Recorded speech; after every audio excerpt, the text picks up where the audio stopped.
Bonsoir à tous.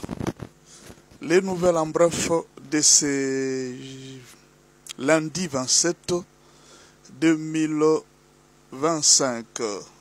L'actualité reste toujours dominée par la guerre à l'Est. Jusque-là, des informations concordées démontrent que la ville de Goma n'est pas encore totalement prise par les M23 et qu'il y aurait renversement, de plus en plus renversement de la situation. La ville de Goma est de plus en plus ravitaillée par les Wazalendo.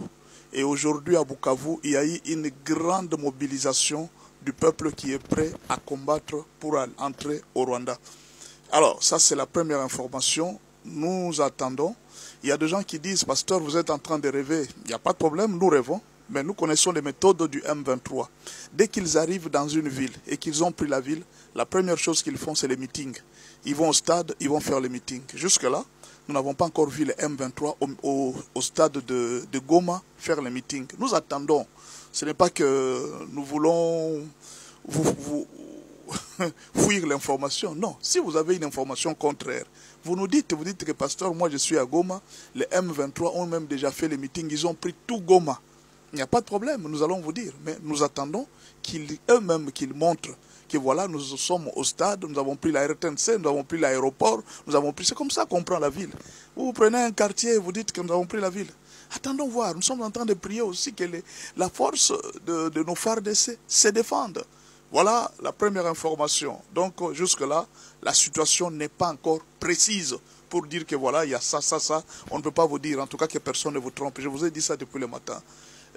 Alors la deuxième information, c'est Kémy Séba. Kémy Séba, c'est un panafricain ou panafricaniste. Il a donné une grande révélation par rapport à la guerre de l'Est. Il dit, les forces spéciales ukrainiennes et les forces spéciales françaises, ce sont eux qui étaient en train de commander les opérations de la guerre vers la RDC. Ils sont venus en masse à Gisenyi et ce sont eux qui étaient en train de commander les opérations. La question qu'il faut se poser, pourquoi l'Ukraine? Pourquoi la France? Oui, on comprend que l'Union européenne a beaucoup aidé l'Ukraine et l'Ukraine aussi peut aider beaucoup la France et tout ça. Alors Kémy Séba a révélé ces choses. Il a dit, je crois dans une conférence, il a dit que les Congolais doivent comprendre maintenant de se libérer des Occidentaux. Ils doivent faire un effort de s'allier à la Russie. Il a donné l'exemple. Il dit, regardez les Burkinabés, les Maliens et la Guinée, les Guinéens. Eux aussi dépendaient de la France. Quand il y avait un problème, ils allaient recourir vers la France. Et pourtant, c'était la France eux-mêmes qui organisait les terroristes dans les pays. Mais quand ils ont pris la décision de s'allier à la Russie, aujourd'hui, même si la guerre n'est pas terminée dans leur pays, de plus en plus le calme est en train de revenir. Donc, le même Français organise les terroristes et les mêmes Français deviennent comme des sapeurs-pompiers. Et voilà pourquoi un professeur camerounais, le professeur Nyamussi, avait recommandé à Félix, il dit, tu ne peux pas combattre les Occidentaux en étant avec eux. Ce sont eux qui te combattent, ce sont eux qui font toute cette guerre. Alors tu dois t'allier à la Russie. Alors ça, c'était le point de vue de Kémy Séba et l'idée qu'il a proposée à la RDC de s'allier à une puissance plus supérieure parce que les Français sont ceux qui vous combattent. Alors, il y a une information, ça c'est M. Steve Mbikaï qui dit, mais pourquoi le présidium de l'Union sacrée ne dit rien par rapport à la guerre? Bon, est-ce que ce n'est pas une complicité quelque part? Ou bien c'est une crainte? Peut-être qu'ils sont frappés par la crainte et disent, et si Nanga arrivait à Kinshasa? Et si les M23 arrivaient à Kinshasa? Ils sont frappés peut-être par la crainte. Pourquoi ils ne réagissent pas? Pourquoi ils ne disent rien? Nous avons suivi tous Zakari Bababa, ceux qui encore parlaient là-dessus. Il dit, comment le peuple est à Goma et vous ne dites rien? Alors, moi, je ne peux pas parler à leur place, hein, mais ce que moi je pense, d'après une analyse, je pense que peut-être ils ont peur de sortir une parole qui demain peut préjudicier toute l'union sacrée. Ils attendent peut-être la parole du chef pour qu'il soit coordonné. Ils ne veulent pas sortir en désordre. Ils attendent que le chef dise un mot. Quand le chef va dire, peut-être eux aussi vont suivre la même ligne du chef. Peut-être ce que moi je comprends. Mais attendons voir, peut-être qu'ils feront une déclaration. Hier, nous avons condamné l'opposition pour dire que l'opposition ne dit rien. Les prêtres ne disent rien quand les FARDC prennent la guerre. Mais aujourd'hui aussi, on va dire la même chose au présidium de l'Union sacrée. Il dit, mais comment les FARDC, la ville de Goma est menacée par les rebelles, ou même qu'on a déjà proclamé dans le monde entier qu'elle est tombée, mais vous ne dites rien. Et alors, c'est votre tour maintenant. Les catholiques vont vous remettre la même chose. L'opposition va vous remettre aussi la même chose. Pourquoi vous gardez silence pendant qu'on parle? Alors, le seul conseil que je vous donne, vous voyez quand vous avez l'argent en main, vous avez des millions de dollars, des millions... Le peuple congolais ne va pas souffrir dans cette guerre. Il ne souffrira plus. Vous allez voir que beaucoup de gens qui vont souffrir, ce sont des gens qui soutirent les milliers de dollars des Congolais. Ne vous en faites pas. Le peuple congolais ne souffrira plus dans cette guerre. Il ne souffrira plus.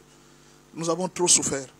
Les gens qui volent des millions là, ce sont eux qui vont souffrir dans cette guerre. Nous, le peuple, nous sommes comme des prostituées. C'est lui qui vient, nous l'accueillons. C'est lui qui vient. Hier, nous étions avec Kabila. Avant-hier, nous étions avec Mobutu. Avant-hier, nous étions avec Mouzé. Nous chantions aussi pour tous ces gens-là. Et aujourd'hui, quand vous êtes au pouvoir, nous allons chanter pour vous. Mais alors, il faut faire attention. Il faut profiter pour manger avec le peuple. Il ne faut pas oublier le peuple. Il ne faut pas oublier le peuple. Travailler pour le peuple. Le peuple d'abord.